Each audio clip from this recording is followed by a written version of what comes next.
Indira Gandhi national open university के graduation level के history honours के लेक्चर में आप सबका इस्तकबाल है। आपका कोर्स BHIC 131 है और जैसा कि आपको याद होगा, हम लोग इसमें बिल्कुल इब्तदाई दौर से लेकर 300 क़ब्ल मसीह तक की जो अवधि है, जिसका जो ज़माना है, जो अहद है, उसके बारे में गुफ्तगू कर रहे हैं। अभी तक हम लोगों ने जो बातचीत की है वो शुमाली हिंदुस्तान की तारीख पर मरकूज रही है, नॉर्थ इंडिया पर हम लोग बात करते रहे। आज हम लोग दक्कन के हिस्ट्री के बारे में, दक्कन की तारीख के बारे में कुछ गुफ्तगू करेंगे। अगर आप दोनों इलाकों के बीच मुआवजा करें तो शुमाली हिंदुस्तान में रियासतों का क़याम और उनका जो उरूज रहा, उनका इस्तेहकाम, वो ज़माना कुछ पहले का है। और इस मुकाबले में दक्कन में अगर हम लोग नज़र डालें तो कुछ वक्फे के बाद, कुछ ज़माना गुजरने के बाद ये रियासतों का बनना या उनकी तश्कील और उनका उरूज, ये बाद के वाक़यात हैं। इसके तारीख़ी असबाब हैं। शुमाली हिंदुस्तान की जो जग़राफ़ियाई हालात थे, गंगा का वसी मैदान था, तिजारत बड़े पैमाने पर थी, आर्यों का आना भी शुमाली हिंदुस्तान में पहले हुआ, इसलिए शुमाली हिंदुस्तान में रियासतों का बनना या रियासतों का क़याम निस्बतन पहले हुआ। इस्तेहकाम और उरूज की बात भी पहले हुई। और मौर्य बादशाहों के ज़माने में हमने देखा कि एक वसी, एक हिंदुस्तान गिर सल्तनत या सब कॉन्टिनेंटल एम्पायर कायम हुआ। इसी ज़माने में जब मौर्य अपनी हुकूमत की तौसी कर रहे थे, एक बड़े एम्पायर की तश्कील कर रहे थे, उसी ज़माने में दक्कन में पहली बार कुछ अहम तारीख़ी तब्दीलियाँ वाक़ई हुई। इन तारीख़ी तब्दीलियों में जो बुनियादी बातें थीं वो आपके सामने स्क्रीन पर हैं और इन्हीं पर आज हम गुफ्तगू करेंगे। सबसे पहले तो ये बात कि दक्कन में रियासतों का क़याम किस तरह हुआ। और हाँ, उससे पहले ये भी आपको हम याद दिला दें, गुफ्तगू इस पर पहले हो चुकी है, फिर आपको याद दिला दें कि दक्कन का ये इलाका दरअसल विंध्य पहाड़ियों से लेकर जो दक्षिण या जनूबी हिंदुस्तान का पठार का हिस्सा है, जो प्लेटो एरिया है, वहाँ तक दक्कन का इलाका फैला है। और इससे नीचे का जो इलाका है वो फिर पेनिनसुलर इंडिया या जज़ीरा नुमा हिंद के तौर पर है। और वहाँ तारीख़ी वाक़यात का इर्तिक़ा निस्बतन और भी देर से हुआ। तो आपसे फिर एक बार ये हम कहें कि पहले शुमाली हिंदुस्तान में रियासतों की तश्कील और इस्तेहकाम और उरूज का अमल हुआ, फिर यही अमल दक्कन में दोहराया गया और इसी पर आज हम लोग बात कर रहे हैं। और इसके बाद ये अमल जज़ीरा नुमा हिंद में, पेनिनसुलर इंडिया में हुआ और उस पर हम लोग बाद के लेक्चर्स में गुफ्तगू करेंगे। आज हम लोग जिन बातों पर ध्यान देंगे, तवज्जो देंगे, उनमें पहली बात है कि दक्कन में रियासतों का क़याम किस तरह हुआ। और इनमें जो सबसे अहम सल्तनत रही, सबसे वसी सल्तनत रही, वो सातवाहन सल्तनत थी या सातवाहन किंगडम था। इस सल्तनत पर हुकूमत करने वाला जो शाही ख़ानदान था, जो डायनेस्टी थी, उसके बारे में मालूमात निस्बतन कम है, क्योंकि जो तारीख़ी माखज़ हैं वो इस मामले में बहुत महदूद हैं। कुछ कतबात हैं, कुछ तहरीरें हैं, लेकिन कोई मरबूत तारीख़ यानी एक इंटीग्रेटेड, एक एलैबोरेट हिस्टोरिकल नैरेटिव इनके सिलसिले में दस्तयाब नहीं है। ये एक कमी है और उस कमी के दायरे में रहकर ही हम लोग सातवाहन डायनेस्टी की या सातवाहन शाही ख़ानदान की तारीख़ के बारे में तवज्जो दे सकते हैं या उस पर गुफ्तगू कर सकते हैं। तीसरा पहलू है इस सल्तनत की तारीख़, इसका क़याम कैसे हुआ, कैसे इसे इस्तेहकाम हासिल हुआ, कैसे इसकी तौसीअ हुई, इन चीज़ों को हम देखेंगे। और फिर चौथा जो नुक्ता हमारे सामने है वो यहाँ के इंतज़ामी मामलात के बारे में, इंतज़ामी उमूर या एडमिनिस्ट्रेटिव मैटर्स के बारे में है, जो निज़ाम था हुकूमत को चलाने का उसके बारे में है। और आखिरी जो नुक्ता हमारे सामने, जो आखिरी पॉइंट है आज के इस डिस्कशन के लिए, उसमें हम मईशत और माशरे यानी इकॉनमी एंड सोसाइटी के सिलसिले में गुफ्तगू करेंगे। तो ये 4 या 5 बल्कि 5 बुनियादी नुक्ते हैं और इन्हीं के दायरे में रहकर हम लोग बात करेंगे सातवाहन सल्तनत के बारे में और उस ज़माने में दक्कन की जो तारीख़ रही है उसके बारे में। अब पहले हम लोग ये देखें कि इस सल्तनत की जग़राफ़ियाई हुदूद क्या थे। अगर हम लोग इसके नक्शे पर गौर करें, और वो नक्शा भी आपके सामने स्क्रीन पर आएगा, तो उससे हमें 2 बातों का अंदाज़ा हो जाएगा कि दक्कन का ये इलाक़ा कौन सा इलाक़ा है और सातवाहनों की हुकूमत का इलाक़ा कौन सा था। अब ये नक्शा आपके सामने स्क्रीन पर है और आप देखेंगे कि इसमें एक ख़ास हिस्सा है जो रंगीन है, बाकी तो सफ़ेद है। ये जो रंगीन हिस्सा आप देख रहे हैं यही सातवाहन सल्तनत की हुदूद है, जो टेरिटरीज़ हैं वो यही हैं। और आप ये भी देखिएगा कि दक्कन का जो हिस्सा है जो यहाँ नज़र आ रहा है, उसकी शुरुआत होती है तकरीबन इस नक्शे के ऊपर के लगभग 1/3 हिस्से के बाद, क्योंकि वहाँ पर आप देखिएगा जो ऊपर का हिस्सा है वहाँ मालवा है, कुछ गुजरात के इलाके हैं, सौराष्ट्र का इलाका है, तो ये दक्कन का हिस्सा नहीं है। लेकिन जहाँ पर बीच में आप एक बड़ा प्रतिष्ठान लिखा हुआ लफ्ज़ देख रहे हैं अंग्रेज़ी में, बिल्कुल सेंटर में मैप के, वहाँ से दरअसल दक्कन का इलाका शुरू होता है और वो आकर जो बिल्कुल जनूबी सरहद है सातवाहन सल्तनत की, वहाँ आकर ख़त्म हो जाता है। तो इस नक्शे का हमने आपसे इसलिए ज़िक्र किया और इसके बारे में इसलिए आपको ये शॉट दिखाया, ये तस्वीर दिखाई कि आपको दोनों बातों का अंदाज़ा हो जाए कि दक्कन का इलाका कौन सा इलाका है और इसमें कहाँ तक सातवाहनों का सिलसिला था हुकूमत का और कहाँ इससे आगे भी वो थे। जैसे आप देखेंगे कि शुमाली हिस्से में ये गुजरात, सौराष्ट्र और मालवा के हिस्से तक फैला हुआ था, जो दक्कन से बाहर का हिस्सा है, और जो इसका मरकज़ है और जो जनूबी हिस्सा है उसमें आप देखेंगे कि यह मगरबी साहिल से मशरक़ी साहिल तक फैला है। उस ज़माने में जो भी सल्तनतें थीं, मौर्य सल्तनत के ज़वाल के बाद जो भी सल्तनतें कायम हुई थी, उनमें न सिर्फ दक्कन में बल्कि हिंदुस्तान की तारीख़ में भी सातवाहन सल्तनत की एक ख़ास अहमियत थी। अब हम उन बातों पर गौर करें जिनसे दक्कन में रियासतों के क़याम के अमल को हम लोग समझ सकते हैं। सबसे पहली बात यह हमें याद रखनी है कि दक्कन में एक इंसानी माशरे या ह्यूमन सोसाइटी के बारे में, ह्यूमन सेटलमेंट्स के बारे में, बल्कि इंसानों की बस्तियों के बारे में हमें जो मालूमात हासिल होती हैं वो 2nd मिलेनियम BCE या अल्फिया सानी क़ब्ल मसीह।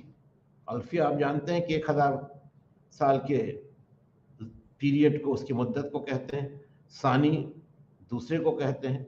अल्फिया सानी का मतलब है यहाँ सेकंड मिलेनियम, और BCE बिफोर कॉमन एरा हम लोग कब्ल मसीह के तौर पर यहाँ देखते हैं। तो ये वो ज़माना है जब शुमाली हिंदुस्तान में भी तब्दीलियाँ आ रही थीं, और दक्कन में इस ज़माने में कुछ बस्तियों के, इंसानी बस्तियों के आसार कदीमा के तौर पर मिले हैं। जो वहाँ पर एक्सकवेशंस हुए हैं, जो खुदाइयाँ हुई हैं, उनमें ऐसी बस्तियों के सबूत मिले हैं जिनको हम चैल्कोलिथिक अहद से जोड़ सकते हैं। चैल्कोलिथिक के लिए हम उर्दू में हजरी और कांसाई अहद कह सकते हैं। हजरी यानी स्टोन का जो ज़माना था, लिथिक का वर्ड आप देखेंगे, और चैल्को या जो कॉपर का, ब्रॉन्ज का ज़माना था। तो ये ऐसा दौर था जब इंसान कांसे के भी सामानों का और पत्थर के भी सामानों का इस्तेमाल कर रहे थे। और अगर आप इसका मवाजना करें तो शुमाली हिंदुस्तान में ये तहजीब तकरीबन उसी ज़माने की है, यानी इसका अगर टाइम फ्रेम हम लोग उसका मवाजना करें तो शुमाली हिंदुस्तान में जिस ज़माने में वादी सिंध में एक तहजीब का उरूज हो रहा था, ये बस्तियां उसी ज़माने की हैं दक्कन में।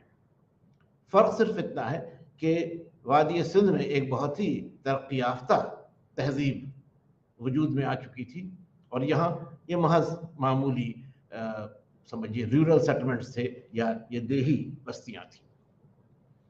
और इस दौर के ख़त्म होते होते अहद आहन या आयरन एज की बस्तियों के भी सबूत मिलते हैं। नहीं, ऐसी बस्तियां जहाँ के लोग लोहे के सामान का इस्तेमाल करने लगे थे। फिर अगर हम लोग इसका मुआवजा शुमाली हिंदुस्तान से करें तो ये वो ज़माना है जब आर्य मशरक़ी हिंदुस्तान के इलाके में, जो गंगा का मैदानी इलाका है, उसमें आकर बसने लगे थे। लेकिन यहाँ भी फ़र्क यही है कि जो एक ज़्यादा तरक्की याफ्ता सूरत हाल थी शुमाली हिंदुस्तान की, वो अभी दक्कन में नहीं थी। और ये मुआवजा हम इसलिए बार बार कर रहे हैं कि आपको इस बात का अंदाज़ा हो सके, जो बहुत शुरू में हमने आपसे कहा था जब हम लोग प्री हिस्टोरिक पीरियड के बारे में बात कर रहे थे, कि हिंदुस्तान इतना वसी मुल्क है कि यहाँ सभी इलाकों में यकसा तौर पर तारीख तरतीब नहीं दी गई, या तरतीब नहीं हुई, तारीख रकम नहीं हुई एक ही अंदाज में। मुख्तलिफ इलाकों के जो हालात थे उसके मुताबिक ही वहाँ तारीख़ी वाक़यात का अमल सामने आया। जो हिस्टोरिकल प्रोसेस है वो रीजनल वेरिएशंस के साथ है, रीजनल कंडीशंस के मुताबिक है। इसी बात को और वाज़ेह करने के लिए ये मुआवजा हम आपके सामने कर रहे थे। अब आइए कि ये जो बस्तियाँ थीं, इनकी नौइयत क्या थी, फीचर्स क्या थे। तो ये कबीलाई बस्तियाँ थीं, ट्राइबल सेटलमेंट्स थे।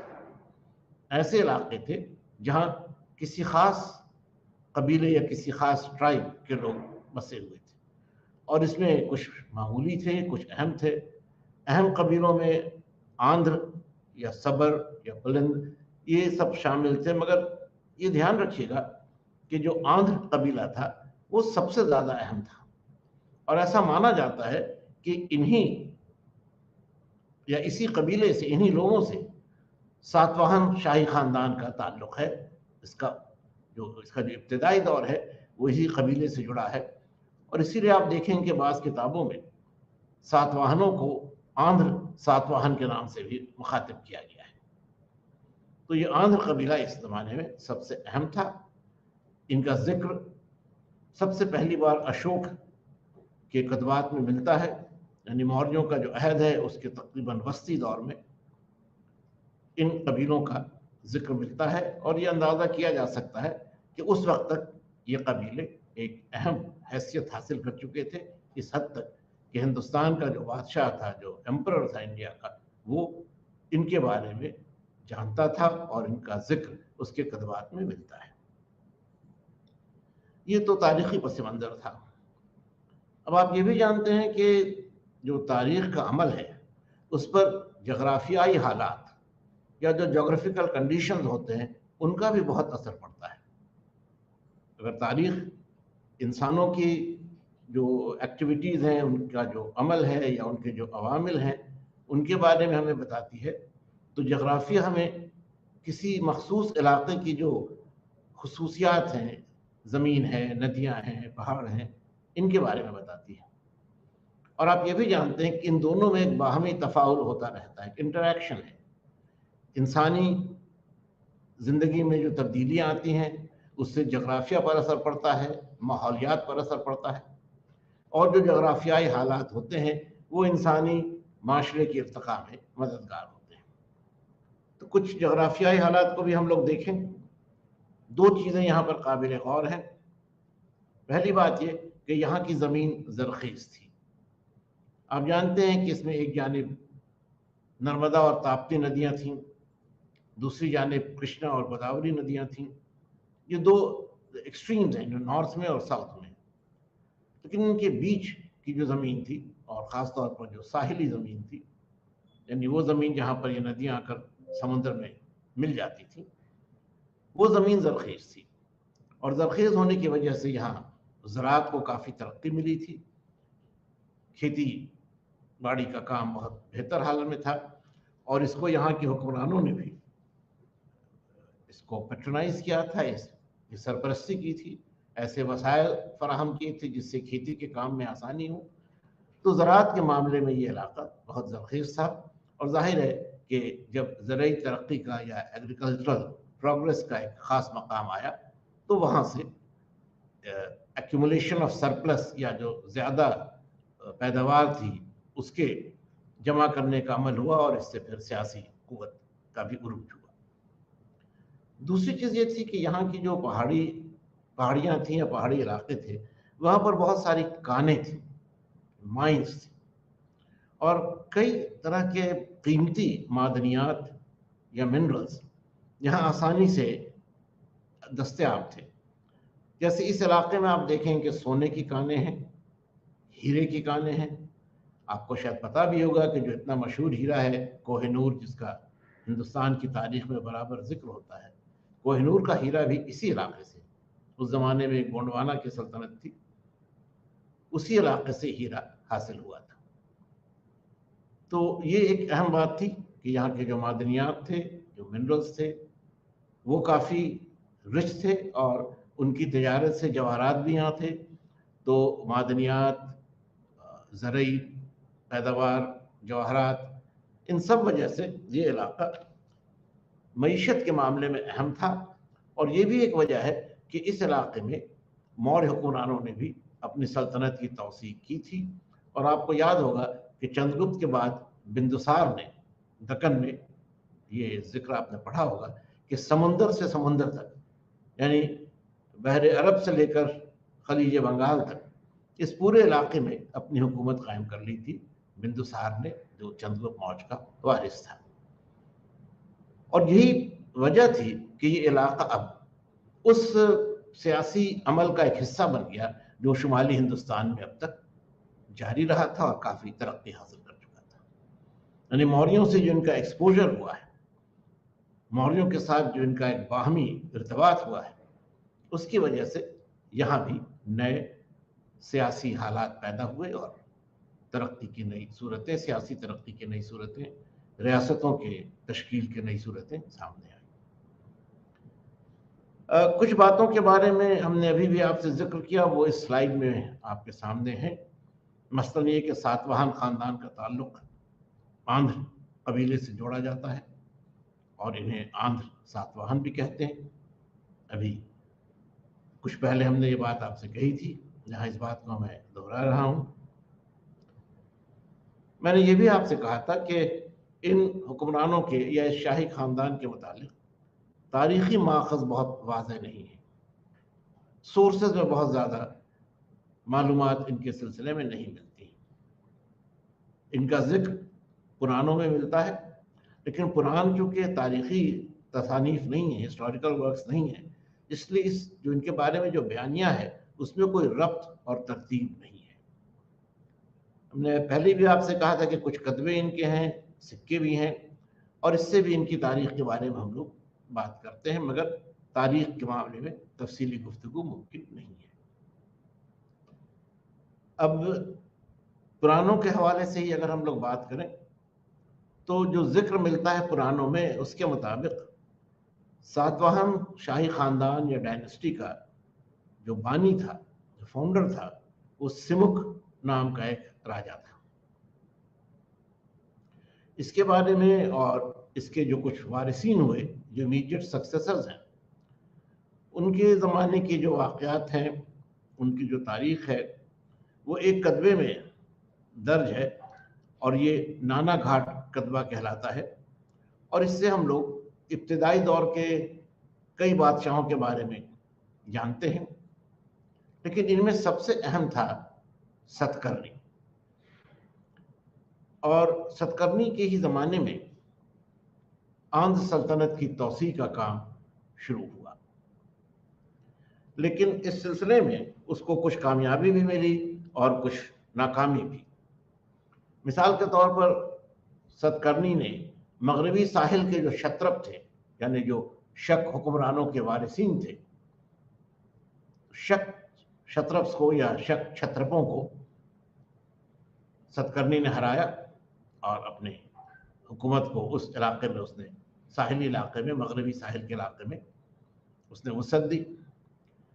लेकिन जब उसने मशरक़ की तरफ पेशकदमी की तो मशरक़ में उसका सामना कलिंग के राजा से, खारवेल से हुआ और खारवेल ने उसको हरा दिया। और यही वजह है कि फौरी तौर पर मशरक़ी साहिल की तरफ सातवाहनों का कब्ज़ा या उनकी हुकूमत की तौसी मुमकिन नहीं हो सकी। बाद में ये मुमकिन हुआ, लेकिन इसके बावजूद ये बात हम लोग आसानी से कह सकते हैं कि शतकर्णी, जो गौतमी पुत्र शतकर्णी के नाम से भी जाना गया, वो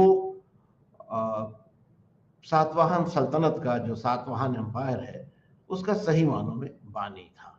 बुनियाद उसी ने डाली थी और एक बहुत ही वसी इलाका उसने अपने कब्जे में लिया था।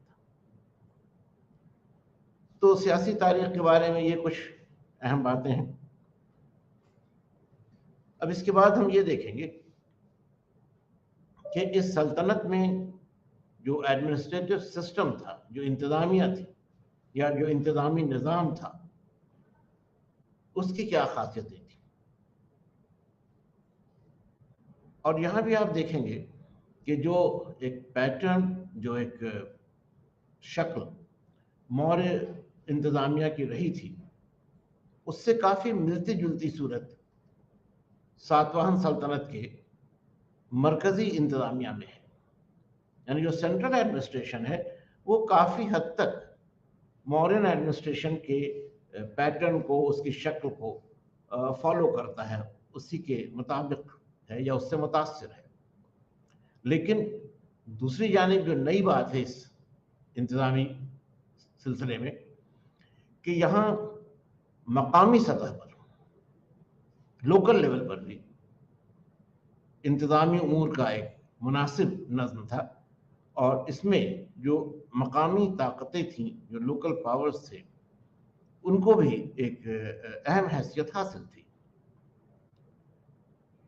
तीसरी बात आप ये देखेंगे कि इसी ज़माने में, सातवाहनों के ज़माने से ही ज़मीनों के अतियात या लैंड ग्रांट्स, ज़मीन बतौर अतिया, बतौर तोहफ़ा, बतौर मदद देने का सिलसिला शुरू हुआ। तो लैंड ग्रांट्स को हम लोग सातवाहनों के साथ ही जोड़ सकते हैं। इस अमल की शुरुआत सातवाहन हुक्मरानों ने ही की। अब इसमें और कुछ तफसील को हम लोग देखें। हमने पहले भी आपसे कहा था कि जो हमारे पास माखज़ हैं, यानी जिन चीज़ों से हमें मालूमात हासिल होती हैं उस अहद की, उसमें कतबे काफ़ी अहम हैं, इंस्क्रिप्शंस बहुत अहम हैं। और इन कतबों में ये हवाला मिलता है कि सातवाहन सल्तनत में कई वज़ीर इंतज़ामी उमूर की देखभाल करते थे।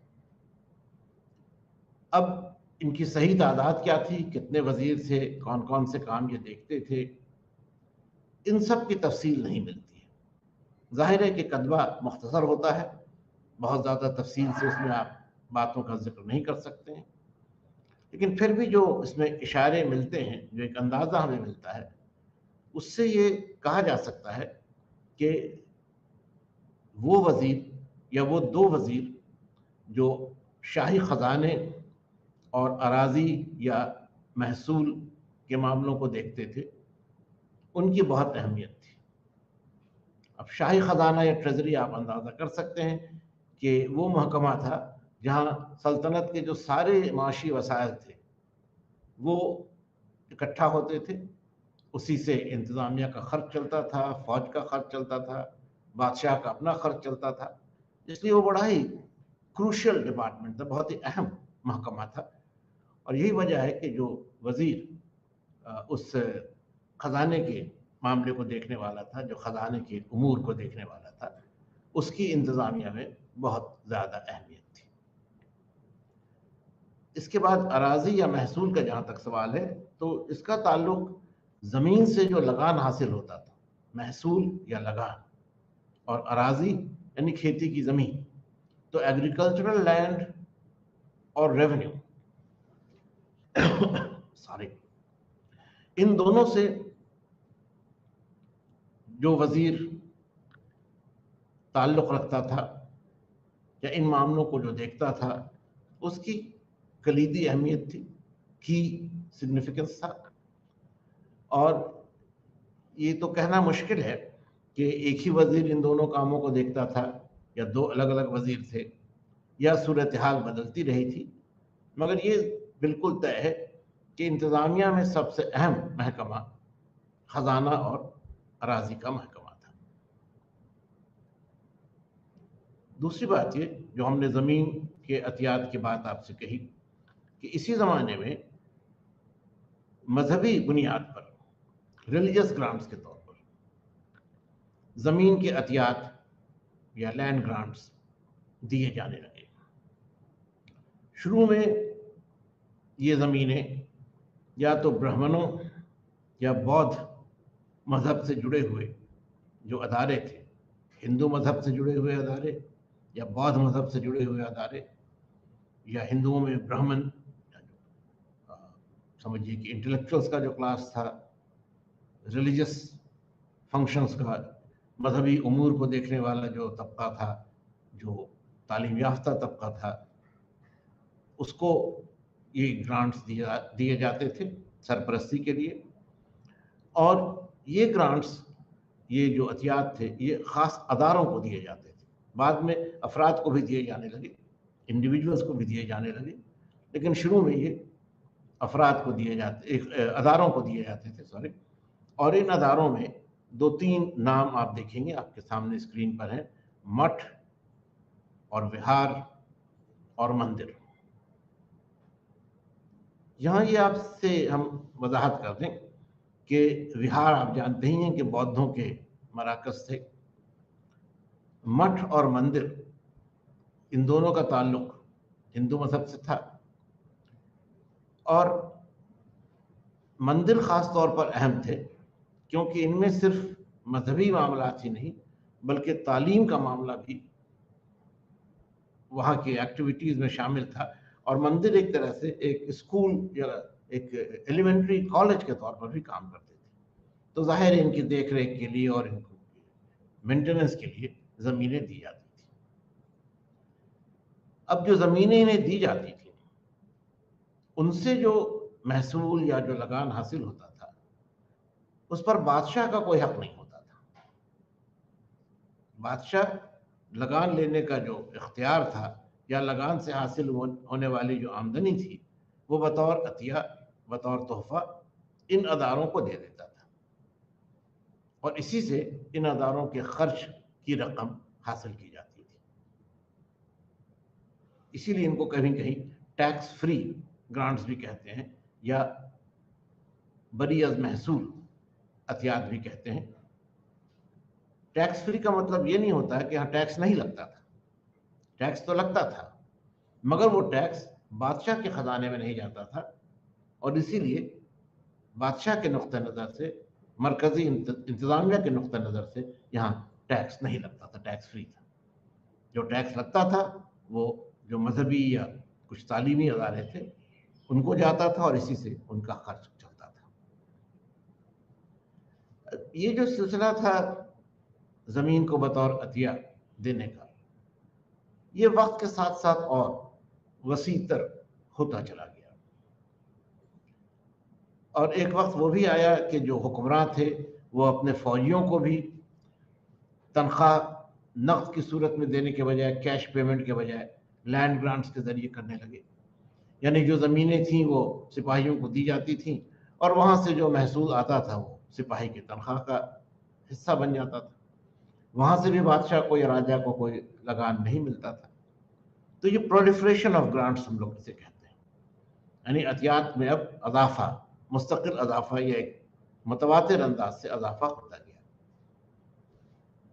ये सिलसिला अपने उरूज को गुप्त खानदान के ज़माने में पहुंचा, गुप्ता डायनेस्टी के ज़माने में पहुंचा। इसका जिक्र आपके दूसरे पेपर में 132 में हुआ होगा गुप्ता डायनेस्टी के बारे में। और गुप्ता डायनेस्टी के ज़माने में एक और बात ये भी हुई कि बहुत सारे ऐसे राजा थे, मकामी सरदार थे, जिनको गुप्त हुक्मरानों में ख़ासतौर पर समुद्रगुप्त ने हराया था, लेकिन हराने के बाद इनके इलाके उसने उन्हें लौटा दिए थे। अब वो उसके मातहत हुक्मरान हो गए थे, यानी उसके वैसल्स हो गए थे। तो अब ये भी हो गया कि इनकी जो ज़मीनें थी उन पर बादशाह का कब्जा नहीं रहा, यहाँ का भी महसूल बादशाह को नहीं मिलता था। तो कई तरह के ऐसे ग्रांट्स हो गए, कई तरह के ऐसे अतियात हो गए जो राजा के महसूल हासिल करने के इख्तियार से बाहर थे।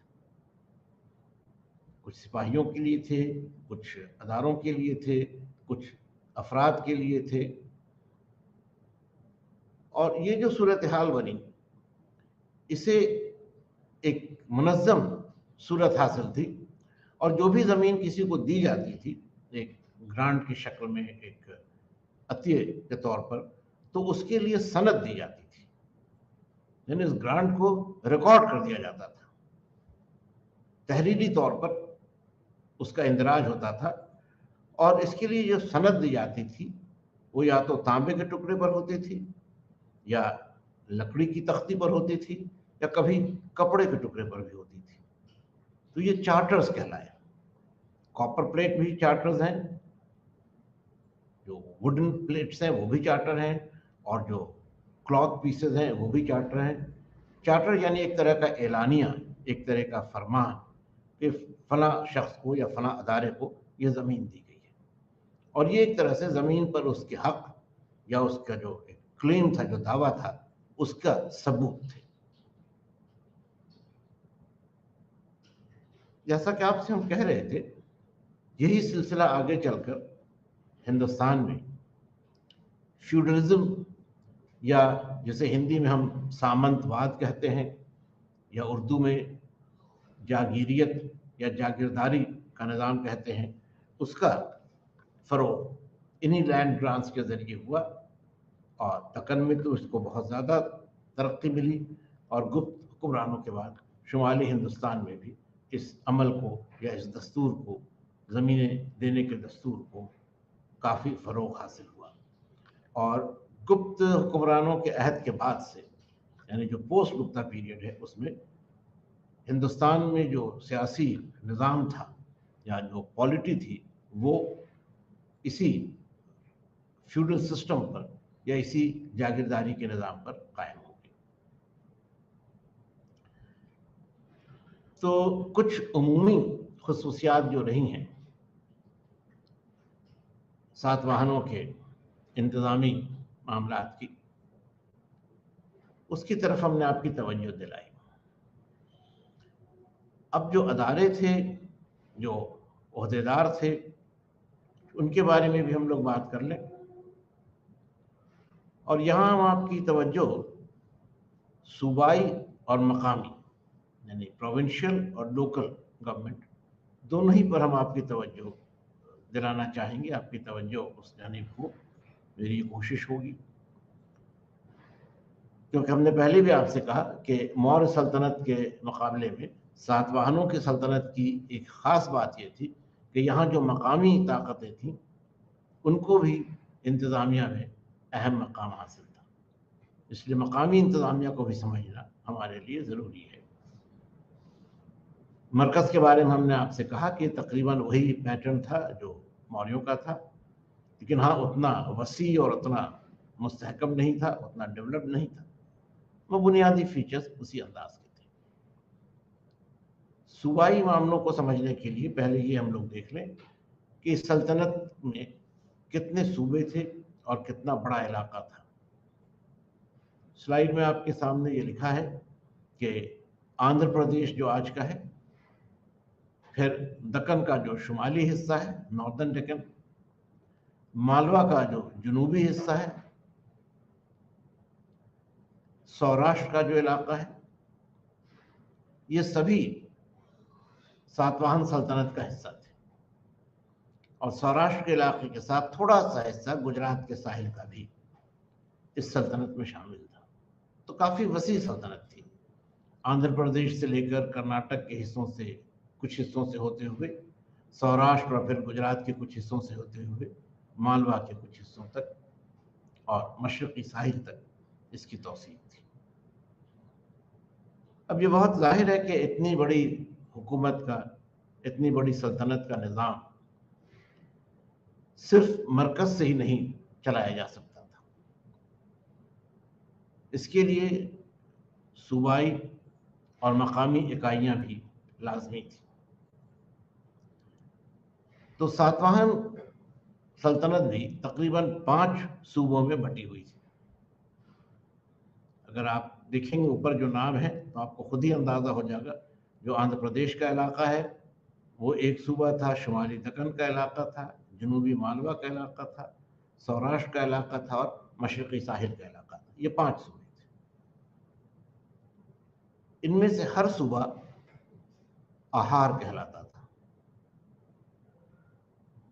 जो नाम था सूबों के लिए वो आहार था। और इन सूबों में जो अहम अफसरान थे उनमें अमात्य का जिक्र मिलता है, फिर महाभोज का जिक्र मिलता है, महासेनापति का जिक्र मिलता है और महारथी का जिक्र मिलता है। 4 कम से कम बड़े अफसरों के बारे में, ओहदेदारों के बारे में जिक्र हमें मिलता है। और ये मिलाकर फौजी और गैर फौजी दोनों ही मामलों को देखते थे। फौजी इंतज़ामिया भी और गैर फौजी इंतज़ामिया भी इनके निगरानी में थी। अमात्य का लफ्ज़ जो हम यहाँ देख रहे हैं ये मौर्य सल्तनत में भी इस्तेमाल में था। अमात्य वहाँ वज़ीरों को कहते थे, उसको महामाद भी कहा गया है। लेकिन यहाँ जिस अमात्य का जिक्र है, इसकी चर्चा है, वो बुनियादी तौर पर जो गैर फौजी इंतज़ामिया था और ख़ास तौर पर जो महसूल के मामलों को देखने वाला था, टैक्सेशन के मामले को देखने वाला था, वो अमात्य था। महाभोज भी उसी कैटेगरी में शामिल था, जबकि महासेनापति और महारथी ये दोनों फौजी ओहदेदार थे, मिलिट्री ऑफिसर्स थे।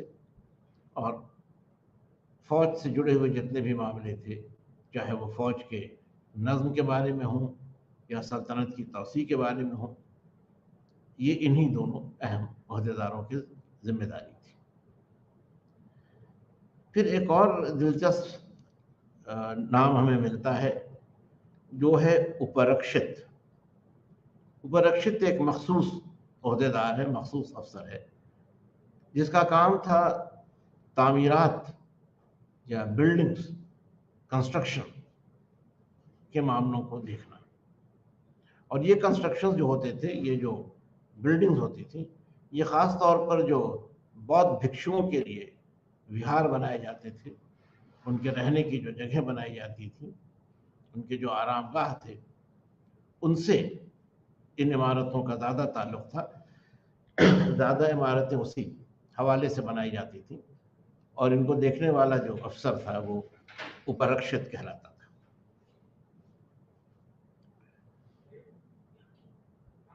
अब इस तरह अगर आप देखेंगे तो सूबाई हुकूमत की जो खसूसियात हैं वो वाज़ेह हो जाती हैं।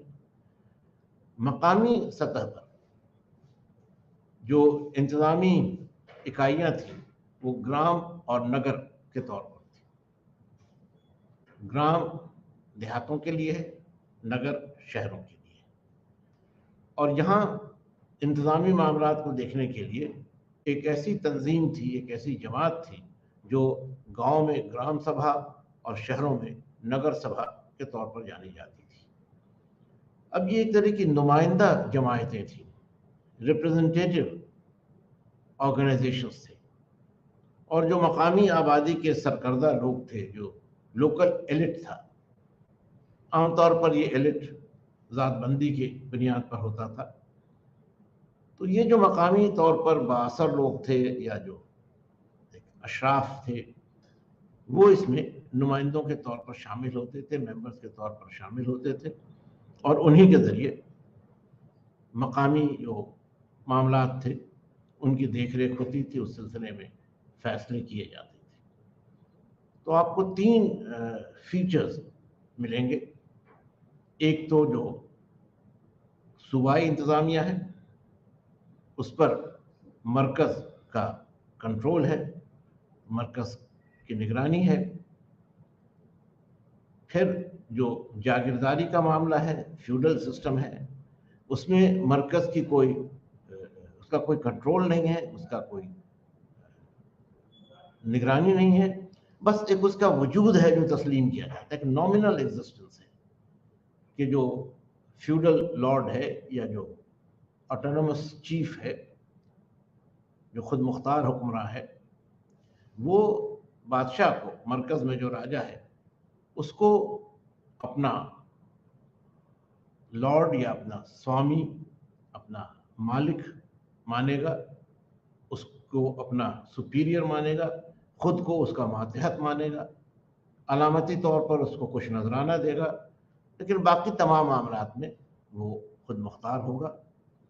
और इसी तरह जिन अदारों को भी ज़मीनें दी जाती थी, वो उन ज़मीनों से हासिल होने वाले लगान और उसके अखराजात के मामले में पूरी तरह से खुद मुख्तार थे।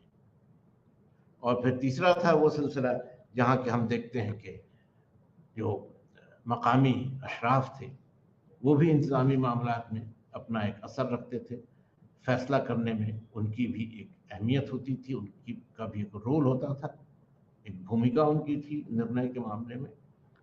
तो ये तीन अलग अलग फीचर्स कायम थे, लेकिन इन तीनों में एक अच्छा कोरिलेशन था, एक अच्छा इंटर रिलेशन था, एक बाहमी ताल्लुक उनके दरमियान था। और इसीलिए ये सभी जो फीचर्स हैं वो एक साथ मिलकर इंतज़ामिया को एक अहम सूरत देते थे, एक अहम शक्ल उसकी देते थे, प्रोवाइड करते थे।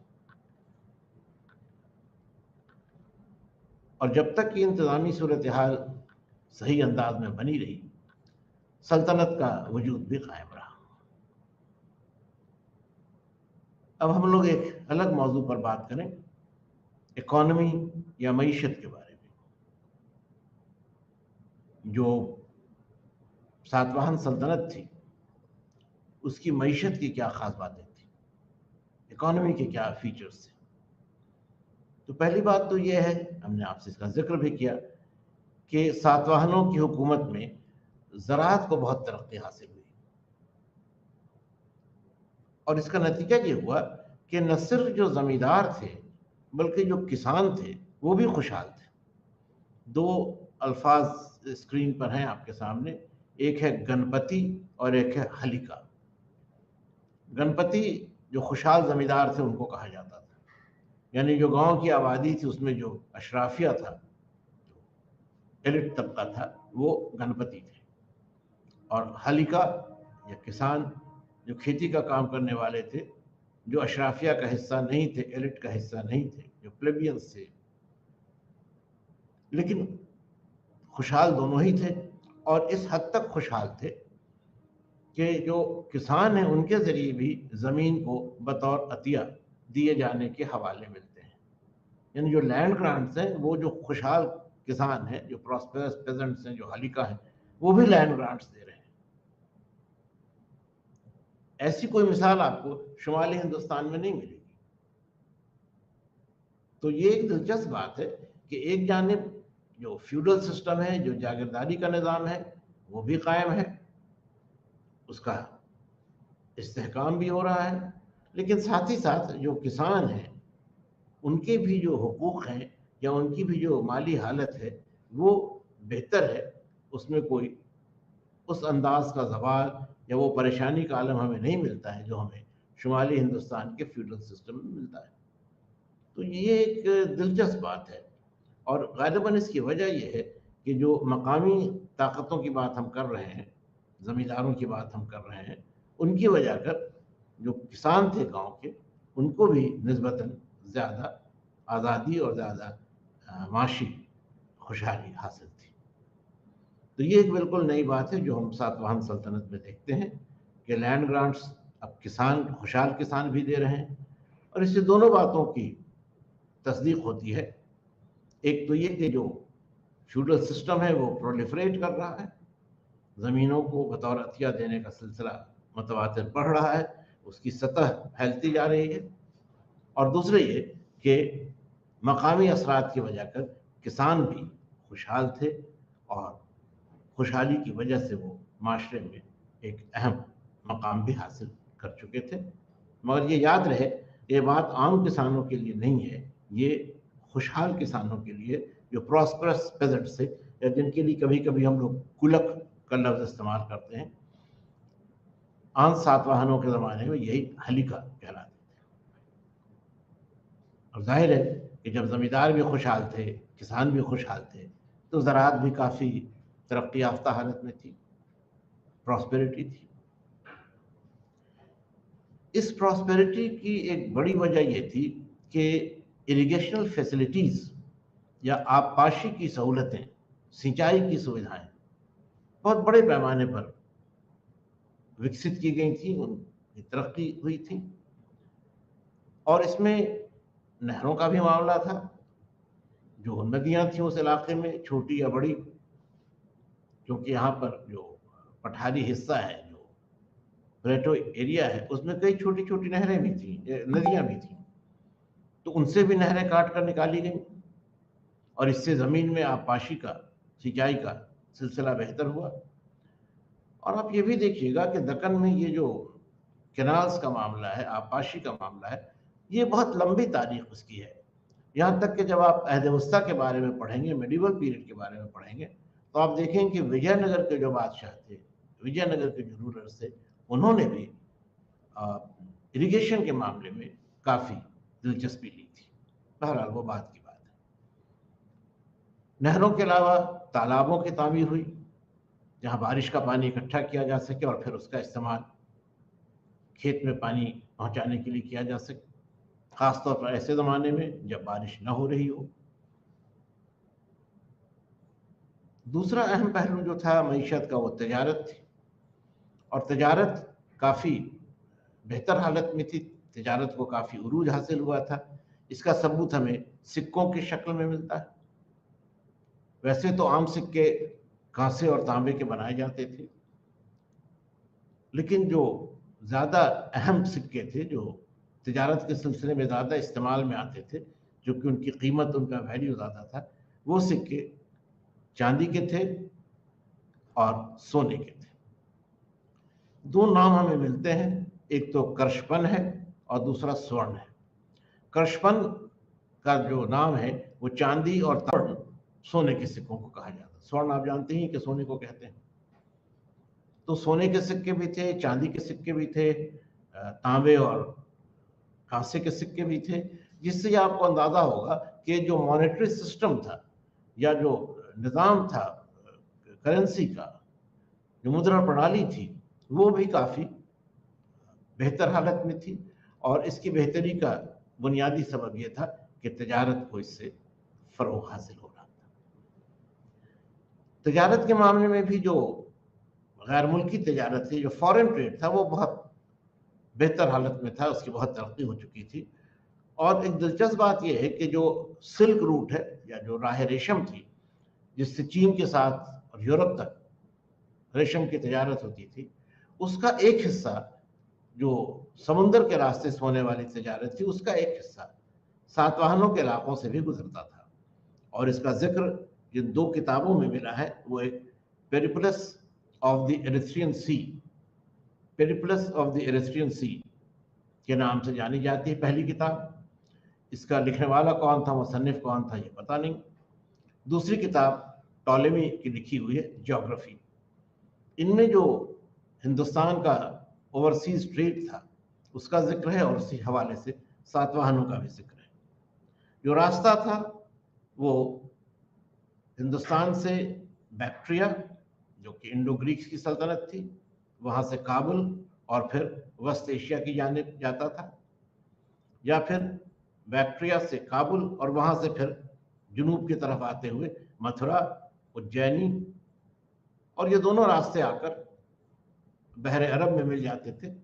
और वहां से फिर वो रेड सी के जरिए, लाल सागर के जरिए, जो मेडिटेरेनियन सी है, भूमध्य सागर है, उसके मशरकी साहिल तक के सामान ले जाए जाते थे। तो ये बहुत बड़ा नेटवर्क था ट्रेड का, और इसकी वजह से मईशत को काफ़ी तरक्की हासिल थी।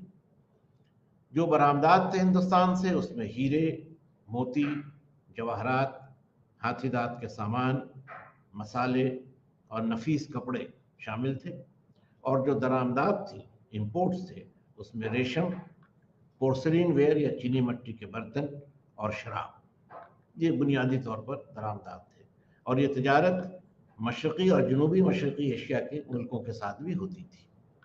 तो काफ़ी वसी इसका इलाका है, मेडिटेरेनियन के बहरे गीलान के मशरक़ी साहिल से लेकर शुमाल मशरक़ी एशिया के इलाकों तक। अब एक आखिरी मामला जो रह जाता है वो है माशरे के हवाले से, उस ज़माने की जो सोसाइटी थी उसके हवाले से। तो ये एक दिलचस्प बात आप देखेंगे कि चूँकि वहाँ तजारत और सनत व हिरफत काफ़ी बेहतर हालत में थी, इसलिए बहुत सारे ऐसे ग्रुप्स थे, ऐसी जमातें थीं जो ख़ास पेशे के साथ जुड़ी हुई थी। इनमें कुछ के नाम मिलते हैं, कुम्हार हैं, बढ़ी हैं, धात का सामान बनाने वाले हैं, बेत या केन का सामान बनाने वाले हैं, बांस का सामान बनाने वाले हैं, हाथी दांत का सामान बनाने वाले कारीगर हैं। अब ये सारे कारीगर जो थे, इनकी अपनी एक तंजीम होती है जिसको गिल्ड कहते हैं। गिल्ड सिस्टम जो है ये दक्कन की मईशत या जनूबी हिंदुस्तान की मईशत का भी एक बहुत दिलचस्प पहलू है। ये गिल्ड्स किसी एक प्रोफेशन से, किसी एक सनत से जुड़े थे, ये जमातें जुड़ी थीं और ये इज्तिमाई तौर पर कलेक्टिवली काम करती थीं। और इनका ताल्लुक बादशाहों से भी और शाही दरबार से भी रहा करता था, हुक्मरान तबके से रहा करता था, और इसीलिए इनकी माशी हालत भी बेहतर थी और माशरे में भी इन्हें एक अहम मकाम हासिल था। ये चीज़ आप फिर शुमाली हिंदुस्तान में नहीं देखेंगे, क्योंकि इस ज़माने में जहाँ हम लोग बात कर रहे हैं तो शुमाली हिंदुस्तान में फ़र्क आ गया था, और जो जागीरदारी का निज़ाम था, जो फ्यूडल सिस्टम था, उसकी वजह कर तजारत में कमी आई थी। और तजारत में कमी आने से जाहिर है कि पैदावार में भी, सनत और हिरफत में भी कमी आई थी, और इसीलिए जो पेशावराना जमातें थीं उनकी कोई अहमियत उस तौर पर नहीं थी जो दक्कन या जनूबी हिंद में थी। इसीलिए गिल्ड सिस्टम वहाँ पर एक अलग खसूसियत थी, मईशत में भी, माशरे में। माशरे को अगर हम देखें तो ज़ातबंदी का निज़ाम जो था, जो कास्ट सिस्टम था, उसमें भी तब्दीलियाँ आ रही थी। तब्दीलियाँ इसलिए आ रही थी कि ब्राह्मणों का जो सुप्रीमेसी या उनकी थी, या उनकी जो बर्तरी थी, वो पूरी तौर पर तय हो चुकी थी।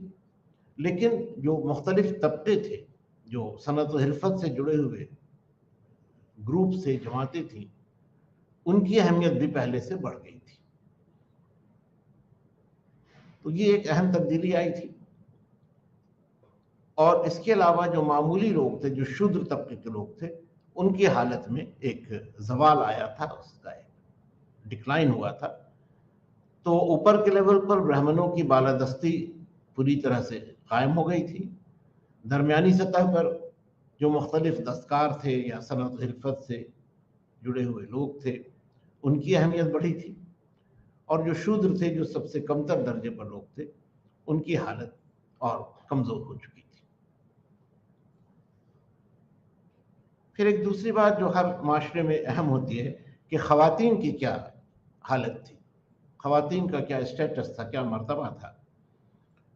तो आप देखेंगे कि सातवाहन हुकूमत में ख़वातीन को निस्बतन शुमाली हिंदुस्तान के मुकाबले में निस्बतन ज़्यादा आज़ादी और अहमियत हासिल थी। सबसे दिलचस्प बात यह है कि वहाँ मैटरनल लीनियज है, मादरी नसबनामा है, यानी किसी शख्स को उसके वालिद नहीं बल्कि वालिदा के नाम से जोड़ा जाता है।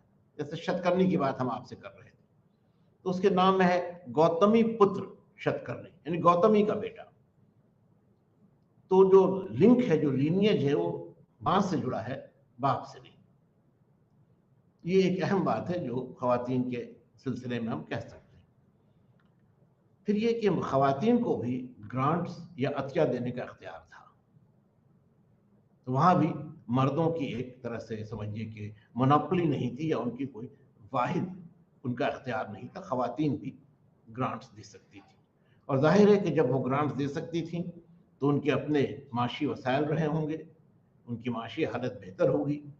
कोई आदमी किसी को कोई तोहफा देगा या अतिया देगा तो तभी देगा जब उसके पास माली वसाइल हो। जब उसके पास अपनी ज़रूरत से ज़्यादा ज़मीन हो तब वो ज़मीन किसी और को दे सकता है। इसलिए ख़वातीन की जो माली हालत थी, माशी हालत थी, वो बेहतर थी जनूबी हिंदुस्तान में बनिस्बत शुमाली हिंदुस्तान के। और इसका बहुत वाज़ेह, बहुत बैयन सबूत हमें सातवाहनों के ज़माने में वहाँ के माशरे में हमें मिलता है। माशरे में उन्हें आज़ादी भी बहुत हासिल थी। ज़ाहिर है कि जब उनके पास अपनी दौलत थी, अपने माशी वसाइल थे, अपने लिए रोज़गार, गिल्ड्स थे, उसमें ख़वातीन भी होती थी। तो उस तरह की आज़ादी उन्हें हासिल थी जो उस दौर में अगर हम देखें तो शुमाली हिंदुस्तान में ख़त्म हो चुकी थी।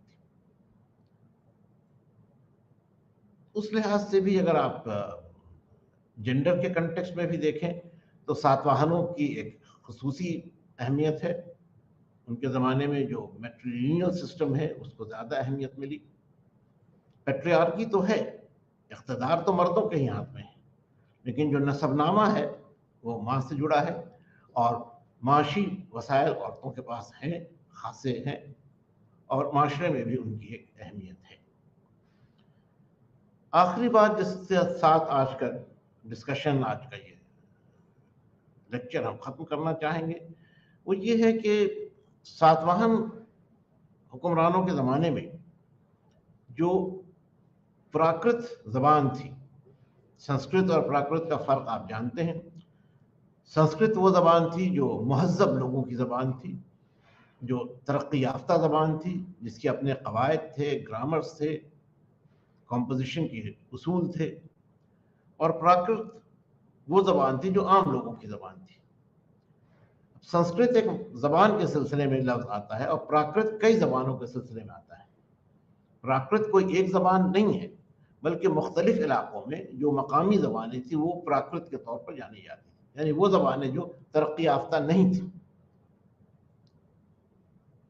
आप ये देखेंगे कि दक्कन में इस ज़माने में प्राकृत ज़बान का, जो बहुत मुमकिन है कि उस ज़माने में तेलुगु का पूर्व रूप हो या उसका प्रोटो टाइप हो, उस प्राकृत ज़बान का एक बेहतर दौर, एक शानदार दौर हम पाते हैं। और इस ज़बान में किताबें भी लिखी गई, और किताबें मामूली लोगों ने नहीं लिखी बल्कि बादशाहों ने लिखी। मिसाल के तौर पर एक बहुत ही मशहूर किताब है, जो ये बादशाह तो नहीं लेकिन एक बहुत अहम आदमी है, हाला एक नाम मिलता है। हाला की एक तसनीफ़ है गाथा सप्तशती, या उसको सप्तशती भी कहते हैं। ये एक तरह की दास्तान है या एक अफसानवी अदब है, और दक्कन के तारीख़ के हवाले से इसे बहुत ज़्यादा अहमियत हासिल है प्राकृत के मामले में। तो आप एक बात यहाँ पर आखिर में शायद गौर करें कि सातवाहनों की जो हुकूमत है और उस ज़माने में दक्कन के जो हालात हैं, उनमें शुमाली हिंदुस्तान में जो पैटर्न बन चुका था उससे किसी हद तक एक नया, एक मुख्तलिफ पैटर्न आता है। सियासत में भी जहाँ मकामी ताकतों को एक अहम मकाम हासिल हो जाता है, इंतज़ामिया में भी जहाँ लैंड ग्रांट्स का सिस्टम शुरू हो जाता है। मौर्यों के ज़माने में लैंड ग्रांट का कोई तस्वुर ही नहीं है, लेकिन यहाँ उसका उसका शुरू हो जाता है, उसकी बिगनिंग हो जाती है।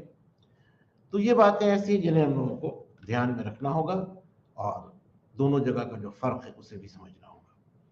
तो आज के लिए इतनी ही बातें आपके साथ कहनी थी और आपने गालिबन इन बातों को तवज्जो से सुना, इसके लिए आप सबों का बहुत